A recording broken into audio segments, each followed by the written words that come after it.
Hello and welcome to The Middlemen of Jurors on Enterprise TV, a show that speaks truth to power and examines the middle ground where different interests and perspectives intersect. Joining me are wonderful jurors here to present and discuss their cases. Juror Olajumoke Alaode James will focus on the progress, reversal, and overall national decline in Nigeria. Juror Kingsley Bassey is here to reflect on the failure of leadership in Nigeria. And I, Juror Evans Ofeli, will be calling for redemption, encouraging the nation's healing as we commemorate the Easter celebration. All of this in a bit. Do stay with us. Thanks for staying with us. My case, a call for redemption and healing on Good Friday. As we mark Good Friday, we reflect on the profound sacrifice and the message of hope that it represents in a nation where the blood of the poor and defenseless cries out for justice and redemption. We are reminded of the power of sacrifice and love to heal and restore. Today, let us unite our hearts in prayer for our beloved Nigeria, especially for the region of Plateau, Benue, and Kaduna, where violence and turbulence have caused deep wounds in our communities. May the blood of Jesus, which signifies redemption and healing, flow over our land and bring about peace and reconciliation. Let this Good Friday be a day of contemplation and action where we not only remember the suffering of Christ, but also acknowledge the suffering of our fellow citizens. Together, let us stand against injustice, advocate for the vulnerable, and work towards a future where every individual can live in safety and dignity. As we embrace the true essence of this day, may we find courage in our convictions and hope in our prayers. May the spirit of love and forgiveness prevail in our hearts and our nation. I shall go to Rabbi again. Very short but profound case. Well done, Rabbi. Thank you. I was born into a Christian family. However, as I came of age, I've grown to know God for myself differently from how I was taught, right? By my parents, by the church, because Christ, that represents God for Christians, in the Trinity, is in our hearts. And it's not about professing Christianity, it's about our show of love, one to the other. Yeah. If love was just our religion, because there are over 4,000 religions in the world. If love was just our religion, the world would be a better place. Unfortunately, as you will see in my case and Kingsley's case, eventually, what is happening in Nigeria seems like the persecution of Christians, particularly in the North and Middle Belt. And also, we have demonized our traditional religions and their ways. I know a Babalawo will keep his strong juju in the far-flung forest, where it will take him quite a bit of time to get to that forest if he wants to do you harm, right? He would have probably calmed down by the time he reaches the juju, but you will find the teachers of the foreign religions that we practice, the Christians who go on Christian crusade, killing, people to convert them to Christianity. You find a lot of Islamic sects who say they're fighting for their God and using terrorism as a tool for propagating, their beliefs. unfortunately, rather than show love and kindness, one to the other, it is a killing spree. And it's across the world. It's unfortunate that Did you say Christians do that? You have not read of the Christian Crusades? How did you think they That was in the past. I'm talking about what it was. Yeah. So, because if you talk about terrorism today being a lot of it being Islamic, right? You would, if you're a child of history, you would remember that Christianity was also propagated with terrorism in the past. That's in the past. Yeah. I just needed to make that clear. Oh, of course. That's in the past. But again, the Christianity of today, right? If we were actually showing love, you find that a lot of our pastors are even, just preaching prosperity. Come and pay your tithe or your finances will be tight. Just telling lies. I call them pastorpreneurs, doing business because they didn't find any other job to do. And it's not just in Nigeria. A lot of the Nigerian pastors who do that are actually even copying the American pastors. There was a video recently of an American pastor who was saying, there are 1,000 of us, we're looking for 40, was it $40,000 or how much? And until they found the money, they weren't going to open the doors to let the people out. An American pastor, So religion today is just, rather than preaching peace and Christ. Let me recount the focus of the case. As much as you've shed light on a part of the prevalences we have in Christendom, this is the season of Easter. That is the season Jesus died for the remission of sins of humanity. And in the same season, this season unfortunately has coincided with the killings of the poor and the defenseless in our country. In Benue State, as we speak, there's a lot going on there. In Plateau State, there's a lot going on there. Kaduna just came out from it not too long ago after this administration. The new administration have been able to curb it to a particular point. And so many other states across the Northeast are going through this onslaught. Borno State. Yes, Borno State. People are being killed in their room. They are being buried, mass burial and all that. So for this season, let's take a moment to reflect on this. It should be a moment of sober reflection to the power of redemption.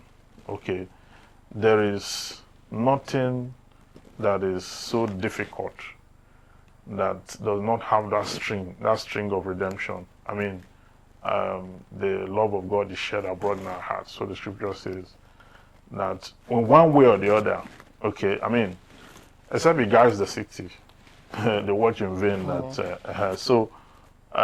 way or the other, even though God is not going to come down from heaven to solve the problems of men, or Jesus is not going to come, he's coming back, is going to be for a different purpose entirely. It's not going to be to solve problem again. We're going to, define another perspective of his expression. So this is a call to Christians, Muslims. If you know anyone that is connected to anyone that is involved directly or indirectly in this menace, on these killings, this is the time to call on them, either through prayers, either through whatsoever means, admonition, so that we join our faith together and, defeat the enemy. If we all agree in unison, if we all, join our faiths together and agree on anything, we will establish it. And then we can come together and establish safety, and we can actually push for that and reclaim our land. Oh, well, I was going to say my first line was going to be that this call for redemption is timely. And then it dawned on me that the security challenges in the country, they've never gone away. They've always been here. Yeah. And, particularly in the last 10 years. Myself and Jumoke were just talking about the, suppose which would feature in our case today, about the tweets of the incumbent president back in 2014. And guess what? He made one of those tweets 14th April 2014. That's when the Chibok girls were abducted. Exactly. They were Challenging abducted on 14th then of President Goodluck Jonathan. Jonathan. And this call for redemption has been then. Guess what? We're in 2015. And he's in France. Oh well. While the rabbi is calling for redemption. in The Nigeria. vice president have left the country. Yes, now we are rudderless. Oh. No president, no vice president. Oh, well, there's the chief of staff. So, again, The chief of staff not recognized under the Of constitution. course he knows. know. He's being there's- sarcastic. It's been there's a cheeky, secretary- I know. There's the secretary to the government of the federation. It's The- from Benue State. Oh my I need to God. remind you. And so He's what, from He's Benue. being- what he's authority? being sarcastic. What authority does he have over There are killings the in safety? Benue. He's from Benue State. If we're going to play politics or when it's time for campaign, we know he's from Benue State. He will He's, not he's eat probably, groundnuts in- he's probably in the Benue. the biggest political figure from Benue, From Benue now. currently. But Yeah. there are challenges there. They And can't he's be quiet. faced. Have you seen videos of residents of Benue crying, wailing? Yes. It is painful to see. Many of them have left their homes now. Oh They've yeah, gone to the they've gone to Completely. IDP camps. And Completely. then some of them joined the atta of the. Okay, Yeah, that's the- for Kogi. The traditional ruler, The yeah. traditional ruler. You see these things, you're wondering, people, and you find posters. Imagine seeing that, leaving your home, seeing videos of this person's crying, wailing, and then you're driving past a particular road, you're seeing posters for 2027 already. Yes. It is Yeah. painful. It's I very agree. painful. It is painful. It's a total disregard for the human It is person. painful. Whether that is coming from the camp From or the person who wherever. wants to contest or their supporters, it is painful and it's just And do you know what? completely And do you insensitive. know what? During campaign, they can find their ways to those places where those Definitely. definitely. All of a sudden, there will be no killings. Yes. There will be nothing like this. We won't be calling for redemption. Yes. Then we'll be begging people to vote their conscience. And collect their PVCs. Yes. Then we won't be calling for redemption. And it's so painful to Then see. the We go moment, around in circles. the moment they take that vote in exchange for allegiance, then we'll go back to insecurity. Exactly.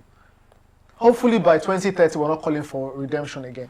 Is there any other call that we can make that is higher than redemption? I'm interested so that I can make that call. Or I should swear to them in the name of God. I should swear that these politicians, whether it's proper or not on a national TV, we're going to get to that point because the way we are going, we may You get to that know, point. after I responded to your case, right? You may have assumed that I did not understand the case because it was short, and I said short and apt, right? I purposely made my remarks to say this is what Christianity ought to be, but we have grown to realize that it's not exactly how it was. For all the foreign religions that the two foreign religions that we have, Islam and Christianity, the people who preach it, the people who practice them, you know, they're not exactly as honest and righteous as Yeah. the religions expect of us. Yeah. Right? So you went back to sort of tell us the idea, the reason, The focus. and the focus of your case again. Like, I've forgotten that this is Easter. I know that this is Easter. Unfortunately, it's around this time that, you know, Nigeria is experiencing what it's experiencing because the gods of the foreign religions, we are not as afraid of them as we are of the gods of our traditional religions. If we were swearing by Songo or Shango or Amadioha, right, when we're swearing governors in, nobody will get into government and go and steal.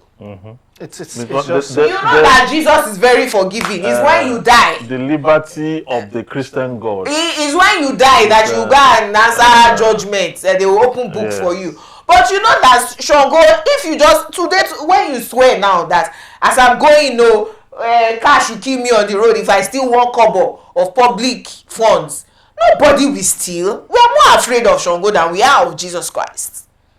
So why have we not? That's why they borrowed those religions Why are we not using it? because it's not as violent. Because if my memory serves me right, there is no religion that is legislated as an official religion for the country. So, but why do we take oaths Or with with the Bible? Christian I was just with going to say... so why don't we if that's expand the it? case, yes, exactly. So I why agree. don't we get... is it what they call them now? The Shango thing. How do they swear? With rods? I think they have talisman. They have talisman. They have talisman. They have scepters. No, people bite. I think For aluminum or Shango, something. you have to bite iron. Exactly. It's So God of why iron. don't we just use that? 2027 is coming. For Amadioha, is the god of thunder. But Can even do that if in that the one south, will even slide if- part of well, even if you use that, these politicians, this kind of No, eh? they'll find their way to bribe the gods. this kind of people, except the gods are incorruptible. If not, these people I'm seeing, Have you not heard that? I mean, we've seen these things in the past where the traditionals too, there are certain traditions that they go through, consult the gods for maybe months. Yep. But these days, we find random persons, just be there. And people have said, no, this is definitely not the choice of the gods. We have watered down all of our traditions. I agree. So if we They've been demonized. if we So introduce the- that in politics, so we'll the, get results. the traditional, Maybe. the monarch that is supposed to come and swear to the traditional god is also either a Muslim or a Christian. So they'll say, we don't do this in my house, we don't do that. But to become a monarch, you have to go through those traditional rites. Hence, we have watered everything down. They are not as potent as they used to be. Yeah, we would go on a short break, and when we return, Bureau Olajumoke will be here to present her case title, Is Nigeria Doomed to Retrogressive Governance? Do stay with us.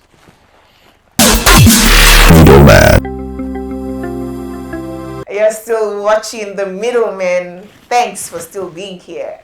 My case is Nigeria doomed to retrogressive governance.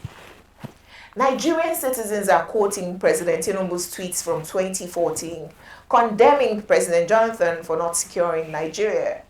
They just copy and paste his old tweets and put his name. And whatever he condemned President Jonathan for in 2014 in terms of killings in the Middle Belt, he was guilty of worse in 2025.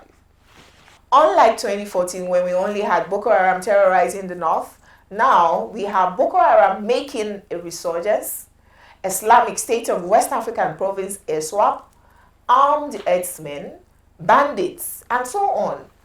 And the president, who said all of that back in 2014, now spends more time in France than solving Nigeria's insecurity. Is Nigeria doomed to retrogressive history? The Nigerian state is secular, but we pray at every state function. The practitioners of our traditional religions will leave their talisman in far-flung forests, so when they are angry and want to destroy you, by the time they walk the long distance to that talisman, they would have calmed down. Yet, the leaders who represent the God of our borrowed foreign religions will kill for the gods, or even curse you if you anger them. Yet, they tell us our traditional religions are dark and demonic. Is Nigeria doomed to retrogressive leadership? I mean, even in religion. Some politicians show face once in 4 years. Some stay the course and continue to provide leadership while showing what a shadow government should be. They are accused of being pretentious. Yet, no one is solving the problem of continuous killings in Benue and Plateau states. Is Nigeria doomed to lack of good governance? Nigerians complain daily of lack of good governance, yet every election cycle we choose sides based on religion, ethnicity, and party affiliation. Never do we agree as one country to choose the best candidate based on capacity to lead and competence.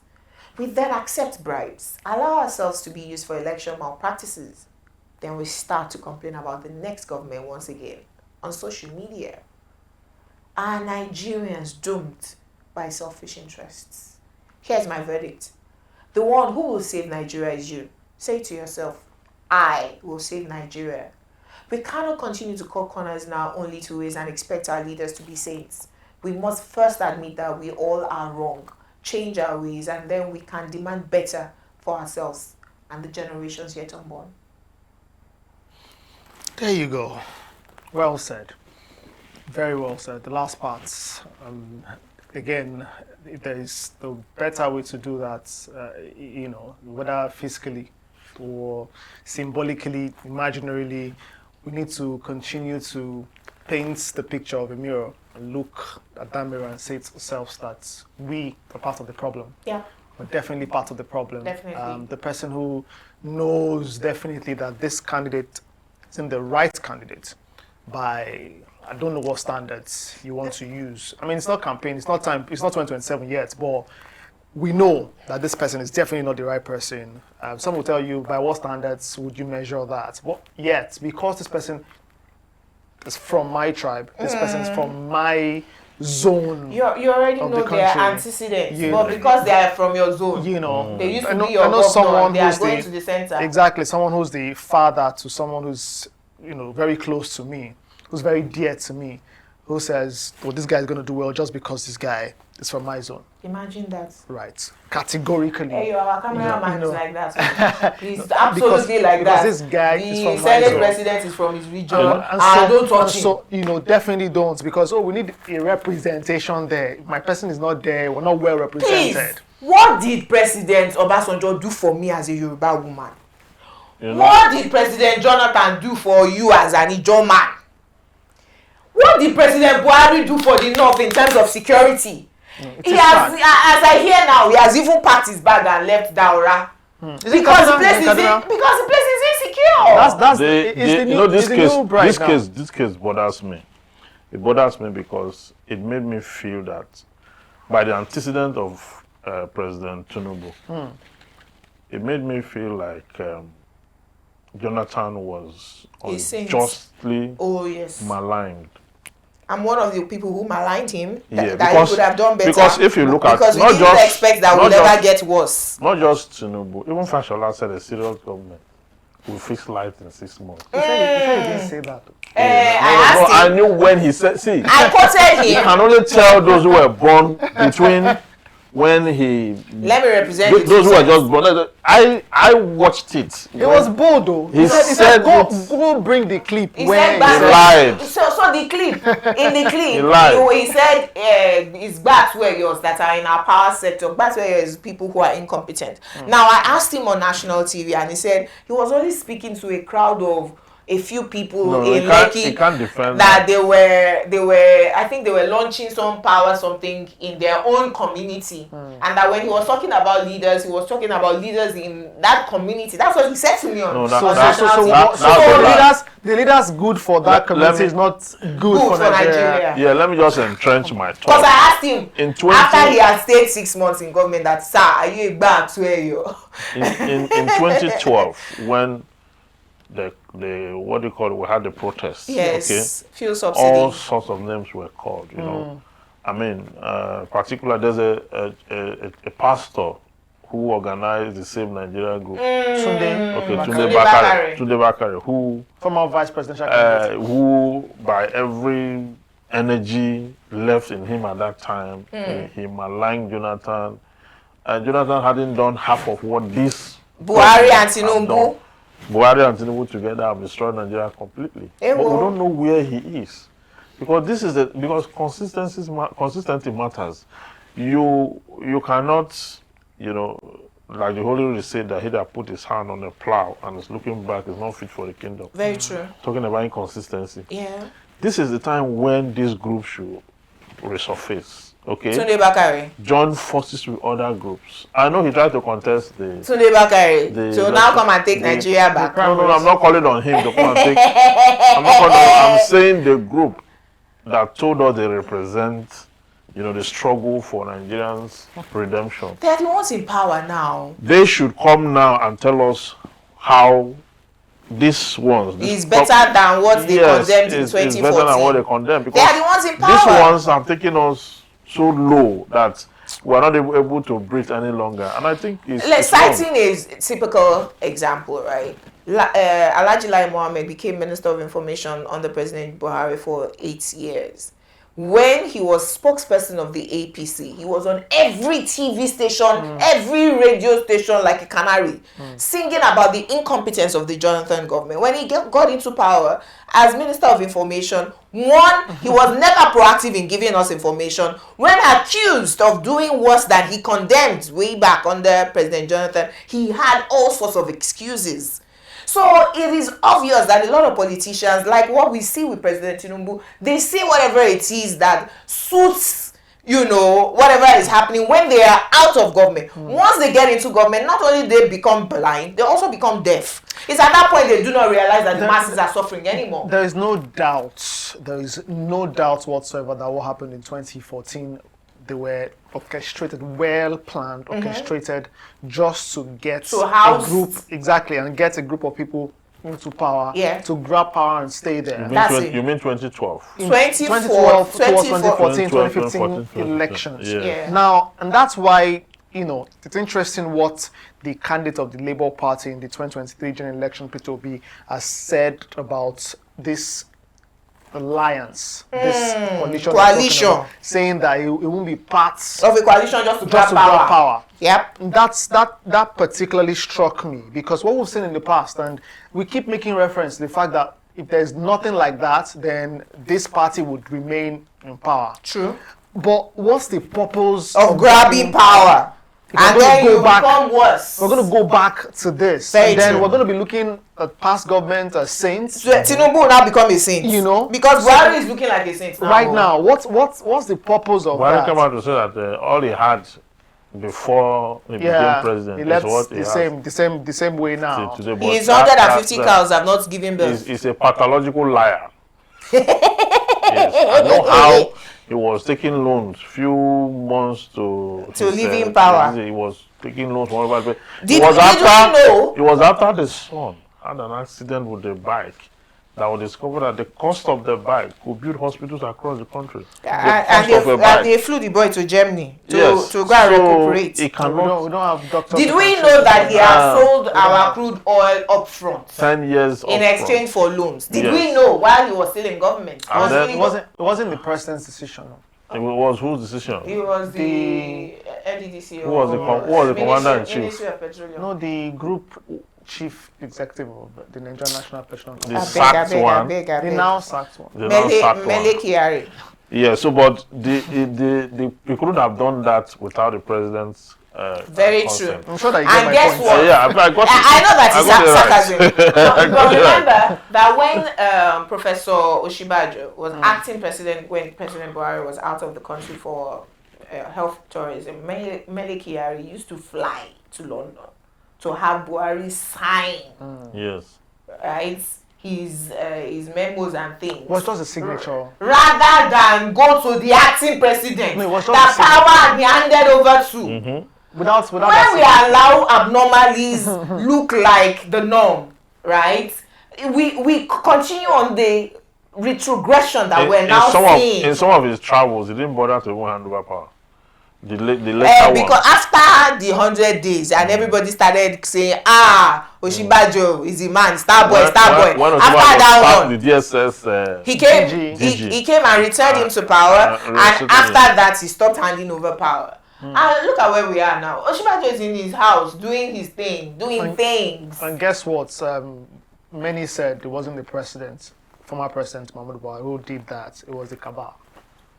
Yeah, they said it was a cabal. Some people said it was one man from Niger and all that. So the stories are too much. But just all about incompetence. We voted cabals. It was just all about incompetence. For one incompetent and all that. They just messed up our country. This retrogression, again, hopefully, that we don't come back. I'll reference again, 2031. We don't come back after calling for redemption. Excuse me, what happens in 2027? You don't believe that anybody can house? And then the painful thing about he called in the case, she called it reverse retrogression. That's like double. It's not just that we're retrogressing. In that retrogression, we're still reversing. To stop retrogression and reversal of good governance, because there's reverse retrogression now. You take one step and then 2 steps backwards. Not only are you retrogressing, you're also reversing. To stop it is you and I mean, the way I ended my case. And if you have any other suggestions on how Nigerians can come together and really unite to take back our country, please put it in the comment section. Right now, we'll take a quick break. And when we return, Jura Kingsley Bassey will be here to present his case titled, "Of What Value is a Nigerian Politician to the Masses?" Please stay with us. We'll be right back.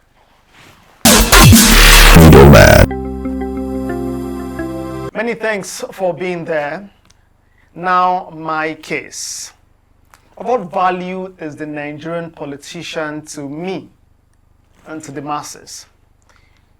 For me, an average Nigerian politician is like Kpomo. Plenty of hype, little value. Just like Kpomo, which offers little to no nutritional value, yet takes up space on the plate. Many politicians occupy offices without meaningful contributions. When spiced with the right propaganda and media seasoning, they may excite the masses, but they bring nothing of real substance. Some are packaged and sold to the public as the best thing since agege bread. Heavily sponsored by political godfathers expecting a generous return on their investment. And even when handed massive budget and 2 full terms, they still leave behind abandoned project, empty promises, all while preaching that government is a continuum. In truth, many of these leaders serve only to fill space, not to nourish the nation. For over 60 years since independence, Nigeria has been led by a rotating class of politicians who promise change, reform, and progress. Talk about retrogressive leadership. Yet, the nation remains burdened by epileptic power supply, poor healthcare, deteriorating education, insecure streets, and soaring unemployment. Budgets are read yearly, but the impacts hardly felt on the ground. Mega projects are launched. Let me not mention one. But most are abandoned, delayed, or grossly inflated. The rich grow richer, often in power, while the poor survive on slogans, on the mandate. Oh well. Over 133 million Nigerians living in multi-dimensional poverty. Youth unemployment hovers around 40%. Public officials continue to fly abroad for medical care while local hospitals underfunded. The president is still in Paris. Well, they say it's not because of medical reasons. The National Assembly members and among the highest salaries globally, yet pass fewer impactful bills. Transparency International ranks Nigeria low on corruption perception indexes annually.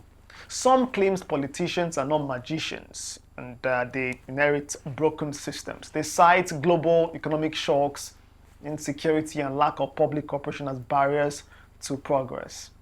Well, here's my verdict. The Nigerian political class cannot continue its failure to deliver tangible value to Nigerian masses despite decades of power, promises, and public resources. Guilty of underperformance and betrayal of public trust. While external challenges exist, we recognize that. The systemic failure in leadership, in accountability, and genuine service to the people cannot be excused anymore. Until service, not self-interest, becomes the goal of public office, Nigerians will remain the victims. And so, to the Nigerian politician, don't be like Kpomo. Provide real value. I think Kpomo is even better than these leaders because Kpomo, no nutrients. From Kpomo, you can get some satisfaction. How be it without nutrient? I mean, you can exercise your jaw. You chew by for some time. Feasting on the lack of nutrient. But particularly if it has plenty pepper, abi. Yeah, just like a sponge. Okay, our politicians are really empty, and at some point we see them delivering worthlessness. We've not seen any. Most of them, recently we had some of them fighting over amorous affairs. Things like that. Before that one was also a battle on another thing. Okay, but when it comes to governance, they are never found. The citizens are a shadow of themselves. I really empathize with the Nigerian citizens. Much so because nearly half of them, or more than half of them, do not even know how to assess or make demands. They would rather be purchased for a price through some infrastructure and the rest of the malignant approach to governance that we have seen our politicians display. I mean, what exactly does it cost to have healthcare, employment, good governance, rich society of mosquito? I was talking to somebody 2 days ago that if this government was to be serious, by now they would have forced mosquito into extinction. Ew. In the United States, they had insect that bites them too in the olden days. They forced them into extinction. My greatest threat now, since I returned from the US, is mosquito. Ew. I've suffered repeatedly. Mosquito, I've not been able to sleep. When you use the Insecticide. insecticide, they have adapted to it. It doesn't kill them any longer. When you use anything you use, they'll still be hovering over your head till daybreak. So I don't sleep. I go to work tirelessly, come back, I cannot sleep because there's mosquito. So if we have a government that is serious, they would have forced it into extinction. And then there will be no need to import malaria drugs into the country. We're receiving grants, you know, for malaria and the rest. So it's good business, isn't it? Let the problem persist so that we can So keep that collecting. they can make money from creating de facto solutions. I said something earlier that I didn't want this Easter episode of The Middlemen to be all about wailings And lamentations. and lamentations, you know. Unfortunately, this is where we find ourselves as Nigerians. And you know why it is really baffling or saddening, to put it rightly, is that there's no hope in sight that we're going to do any different in the election cycles that are approaching us. The majority of the people who are poor, poverty has been weaponized.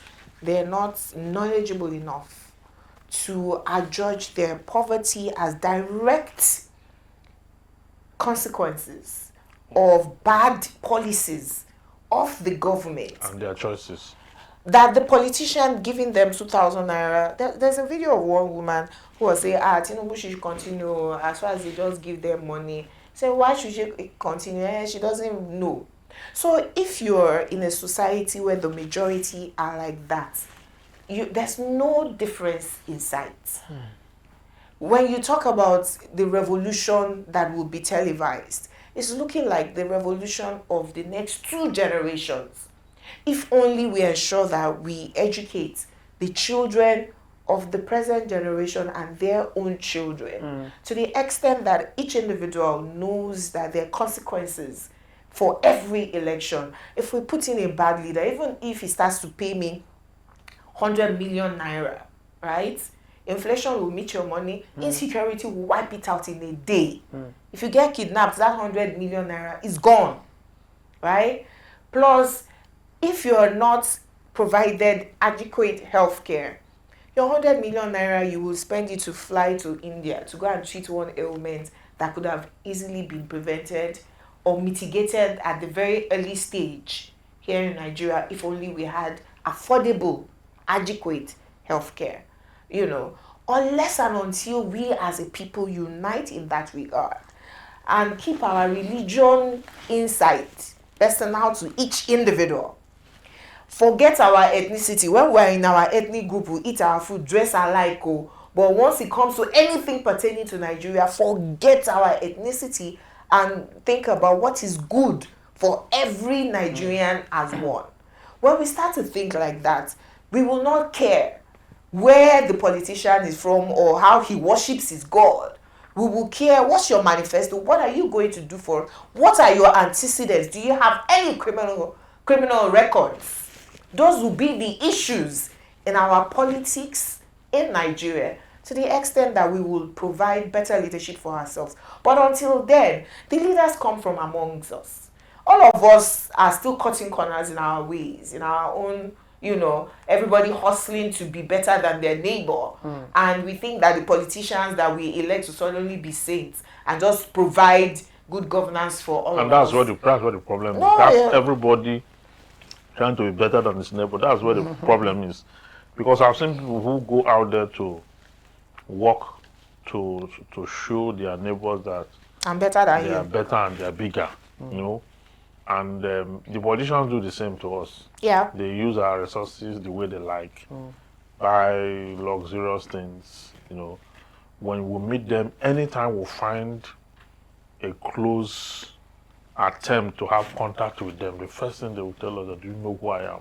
Yes, so. They remind us of our misery and the continuation of sin as long as they exist. So they debase you, they make you, I mean, it has also... If Nigerian politics is not funny, yeah? Jura from Rabbi. Peter Obi is spending his money going about providing succor for, they say it's minute. He's spending 100 million here, 50 million here of his personal funds. He's not so much money. He's not in any government too. They say the money is inconsequential. He's pretending, right? But I then ask, Governor alias Abi Aliya of Hyacinth of Benue State said that if Peter Obi, who had gone to Plateau and was going to visit IDP camps in Benue, that if he comes on the 14th of April into Benue, whatever he sees, he should just bear with it like that. Politicizing, because I heard that the governor had been advised that don't allow Peter Obi come. Like, he's shaming the politicians who ought to be doing that, going about and just, showing care to persons living in our IDP camps, Peter Obi is setting a record that politicians are not ready to accept. Yes. That record of human compassion, where if something happens, your leaders are supposed to be there to examine it. Peter Obi has taken upon himself to do that, and they don't find it funny. They want because it shows their incompetence, yes, and their lack of compassion. Yeah, it shows that it is possible that they are only choosing not to do it. You remember when President Tinubu went to Borno? Was it this year? He flew in his Escalade. Peter Obi is going to all of these regions, and showing leadership. So what Reverend Father Hyacinth, the Benue State Governor of Benue State, did, for me, that was the lowest point of leadership. And Reverend Father, that's the lowest point of leadership. I'm not sure what his communication team were thinking, but maybe the man insisted, on doing that. He did not need that, right? He did not need to do nothing. Just do what just go to where he's what going. He was saying, you know what he does normally? He would write to the governors to say, "I'm coming." Just inform you. So we detailed what he did. 3 days, for 3 days, he called the personal security, the guy in charge of the government security. First, he couldn't reach the governor. So he said, okay, your personal security, I could reach this guy. Called the guy. The guy said, okay, I'll speak with the governor. For 3 days, the guy did not get back and say, I cannot reach the governor. The personal security of the governor, the guy in charge of his personal security, says, I cannot reach the governor. I can't reach my principal. I cannot reach the governor for 3 days. That's diplomatic illness now. Who's the person you are protecting? Then the man proceeds, visits Plateau State. From there, says, okay, let's go to Benue State. And they told him not to come. And that's the statement you release. That's the lowest point. Mm-hmm. It's needless. It's just needless. So what you are saying is that Benue State's residents, indigenous of Benue State, who are traveling from, say, Abuja, Lagos, you cannot guarantee their safety. Security. And so Peter Obi is coming. We can't guarantee your safety.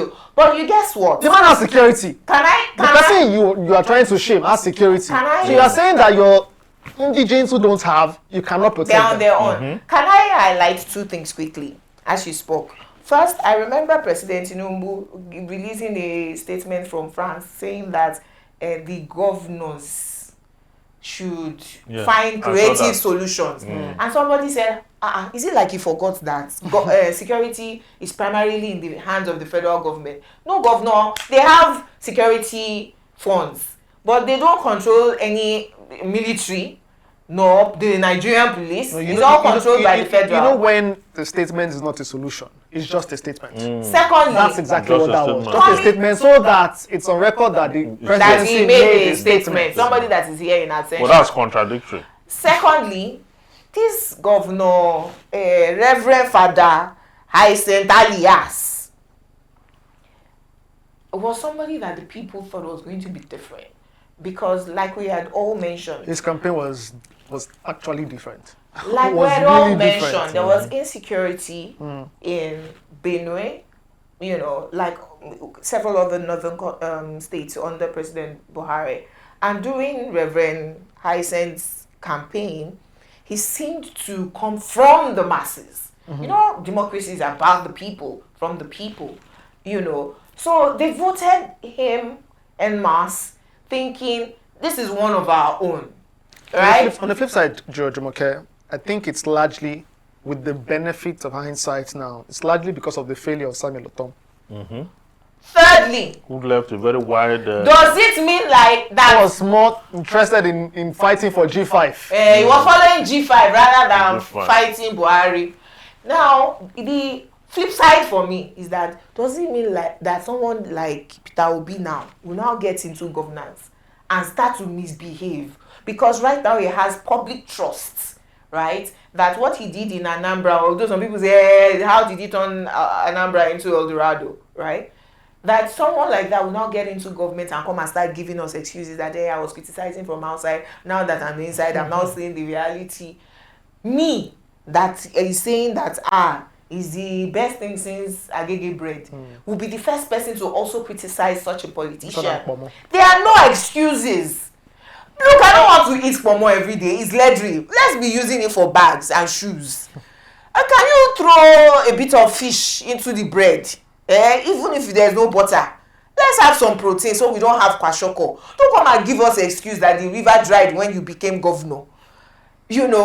But my last word is that nobody who gets into power is going to behave except we, the people, create a system that ensures that their hands are bound. Or have a proclivity to corrupt them. Yes, absolutely. Even when they come, even when they have intention to do right, they just find themselves hovering around and doing their wrong. personal security say, oh God, this is how we used to do it too. This one you want to come and be doing so this is how we used to do it. But people like Peter Obi, it's on record that he challenged the status quo then. True. Very true. When Very true. they will say government house, you need to have liaison houses in every state. This government is cow we kill every day. They say what? How many? Who is it? Who is eating it? Who is eating it? Government house restaurant. Then they used to buy expensive champagne. You say don't worry, tell them not to come. I will go and visit them. Let them be the ones buying the champagne. Then they vote so much money for fueling the vehicle, convoy and all that.